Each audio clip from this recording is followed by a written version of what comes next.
Alright guys, welcome back to another Building a Main Progress series. Last episode I finished off with some questing. I think it was Contact was the last quest I did. It's actually been about a week since then, and I've been doing quite a lot of, I would say, AFK stuff, but it's not really been that AFK.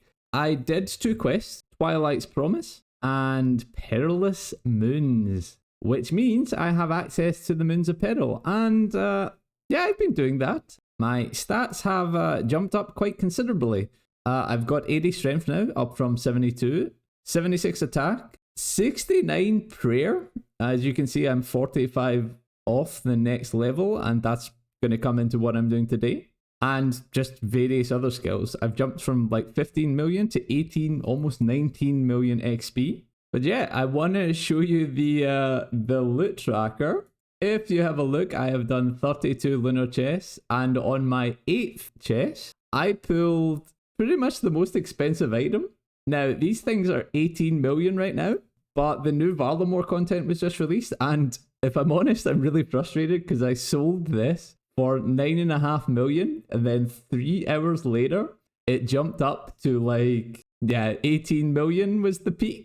So I was super frustrated, and that's the only item I've had in 32 chests. Also, you can see I've killed quite a lot of the Sulfur Nagua.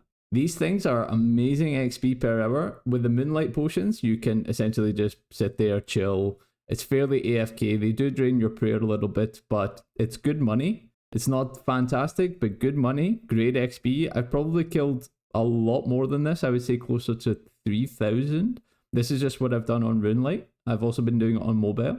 So yeah, I've made about 10 million. I would say a little bit. Yeah, I would say a lot more than like 10 million, maybe like 13, 14 million GP this week, which is a bond if you think about it. I think that's the price of bonds at the moment. I haven't actually looked at bonds in a long time. Ever, in fact. I've never used a bond. Anyway, I've been enjoying Moons of Peril, and I've been using any of the money I get to essentially just get better at Moons of Peril. I got some items which I will show later. Right now, we're going to start with a little dopamine rush. I've been doing some Tempoross. I have 103 rewards. Today, my goal is to get Piety, so I need 45 prayer XP and to do the Knight's Training minigame. Then I want to have another go at Moons of Peril with essentially Piety, because right now I've been using these as the quick prayers. So Piety should be a fairly substantial upgrade. Let's see if we get any good stuff. I'm going to do a big search after I put my pin in.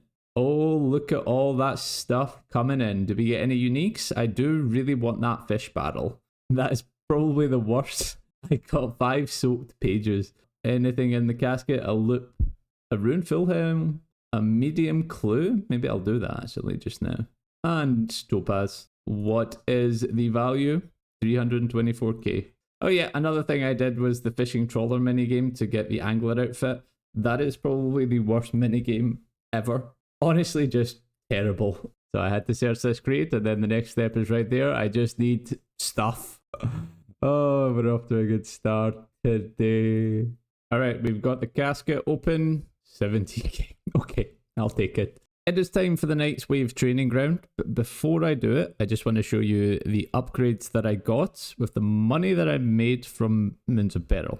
Firstly, I got myself a Fury. I also got a Zamorakian Hasta. This is, I would say, best in slot for the Moons of Peril. I mean, it's nothing compared to a Scythe, but in terms of it gives you defense, you can use all different attack styles, which is required. I stopped bringing the whip and the leaf-bladed battle axe, so I would say that you only really need this Hasta. The other thing I got was a Berserker ring. I went to the PvP arena and imbued it. That didn't take long at all. So yeah, Piety is really the next big upgrade. The only other thing that I might get is a Spirit Shield, because defense there is very important. Ah! Oh, I need to have done King's Ransom. I'm an idiot. I am an idiot. I guess that's what we're doing first. King's Ransom.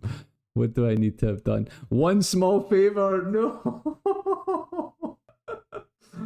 Oh, okay, I guess we're taking a little detour. Oh, you cannot write this. Jesus. One small favour it is. We are starting at 28 minutes. Not off to a good start. I need to get into Shiloh Village. I don't have any money. I went to the wrong place. Oh, that's bad. I've just spilled an entire cup of coffee all over my desk. Okay, take a pause. Okay, we're back. That was, yeah, bit of a disaster. I'm hoping my keyboard is okay. There is some coffee there. I mean, it wasn't the worst disaster because it forced me to tidy up my desk. Had to do some adulting stuff like putting laundry on and cleaning.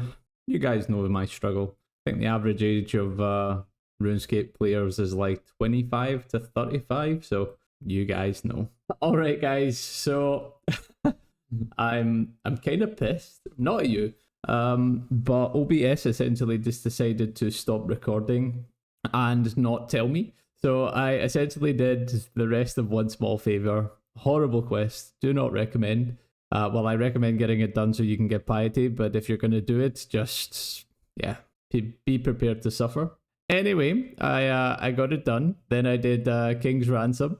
And yeah, I unlocked piety. So we have 70 prayer. Also got myself a Bliss Spirit Shield, bringing me to a very tanky 343 / bonus, which is going to be pretty useful for the content that I'm quite enjoying at the moment, which is the Moons of Peril.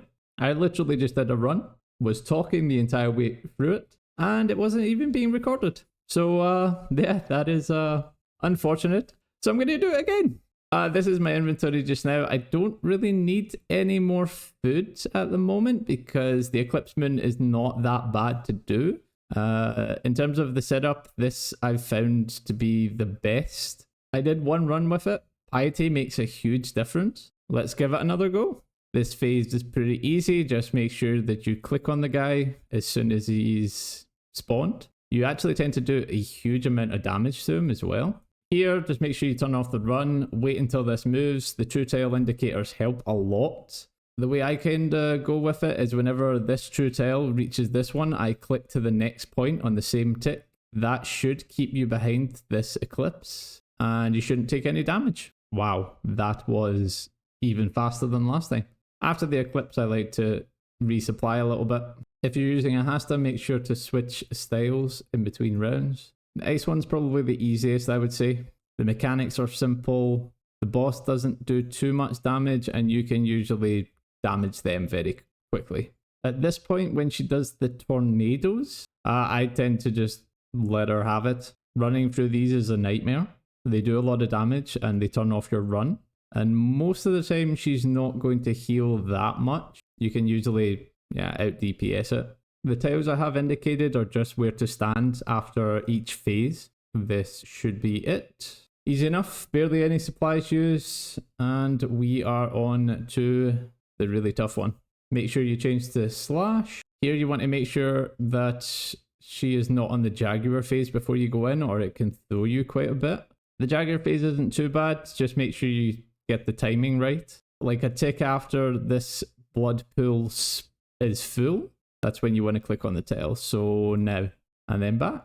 Can be tricky the first few times, but once you're in the rhythm of it, this is pretty much just a free phase. And with this phase, with the blood pool like drops from the roof, just use it to restore your prayer, heal, and easy enough. It is fun to do.